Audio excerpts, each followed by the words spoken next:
দেখছেন কলকাতা টিভি, আপনাদের সঙ্গে রয়েছে আমি অভিক। শুরু করছি সংবাদ সারাদিন। সোদপুরে রাত থেকে বিকল ৮ নম্বর রেলগেট আটকে রয়েছে বহু পণ্যবাহী ট্রাক, সমস্যায় পড়েছেন যাত্রীরাও।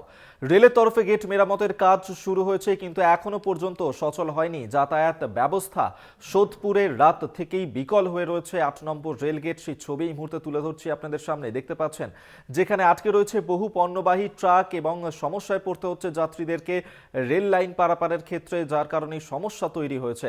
রেলের তরফে যদিও গেট মেরামতের কাজ শুরু হয়েছে, তবে এখনো পর্যন্ত সচল করা সম্ভব হয়নি যাতায়াত ব্যবস্থা। সেই ছবি এই মুহূর্তে দেখতে পাচ্ছেন যেখানে রেল গেট অচল হয়ে পড়েছে এবং সেক্ষেত্রে বিকল হয়ে যাওয়ার কারণেই ৮ নম্বর রেল গেট, সেখানেই পণ্যবাহী ট্রাক আটকে রয়েছে। আমরা এই নিয়ে কথা বলবো। জয়ন্ত মজুমদার আমাদের সঙ্গে টেলিফোনে রয়েছেন, প্রতিনিধি।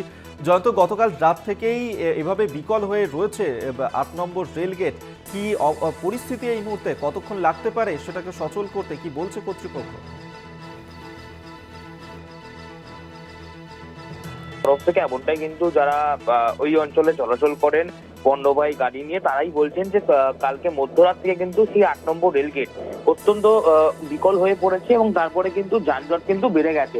এবং যদি ওই ৮ নম্বর রেলগেট বিকল অবস্থায় থাকে, তার কারণ সোদপুর ব্রিজ থেকে যে ভারী পণ্যবাহী গাড়িগুলো যাতায়াত করে, সোদপুর ব্রিজের অবস্থা খারাপ, সেই কারণে ভারী পণ্যবাহী গাড়িগুলো যাতায়াত করতে পারে না। তাহলে সম্ভব হচ্ছে একমাত্র পণ্যবাহী গাড়িগুলোকে নিয়ে যাওয়ার জন্য এক হরদা রেলগেট, তার পার্শ্ববর্তী রেলগেট হচ্ছে ৮ নম্বর রেলগেট। যদি এই ব্যস্ততম সময়, কারণ এই সময়টা অত্যন্ত ক্রুশিয়াল এবং ব্যস্ততম সময়, তার কারণ অফিস যায়, অনেকে স্কুলে যায়, তো এই সময়টা কিন্তু যাওয়া আসার সময় থাকে। এই সময় যদি এই ৮ নম্বর রেলগেট বিকল অবস্থায় থাকে, তাহলে কিন্তু অবশ্যই কিন্তু যানজট তৈরি হয় এবং সেই যানজটের কারণে কিন্তু যাত্রী ভোগান্তিও তৈরি হয়। তো অবশ্য এই বিষয়ে কিন্তু কর্তৃপক্ষ যেমনটা বলছেন যে খুব তাড়াতাড়ি কিন্তু এই রেলগেট ঠিক করার প্রয়াস হবে, কিন্তু কখন হবে এখনো পর্যন্ত কিন্তু সেটাই এখন সময়ের অপেক্ষা। তবে এখনো পর্যন্ত যানজট তীব্র ভাবে তৈরি হয়েছে সোদপুর রাসমণিবর অঞ্চলে এবং ৮ নম্বর রেলগেট সংলগ্ন অঞ্চলে, সেটাই এখন কিন্তু সার্বিক চিত্র উঠে আসছে।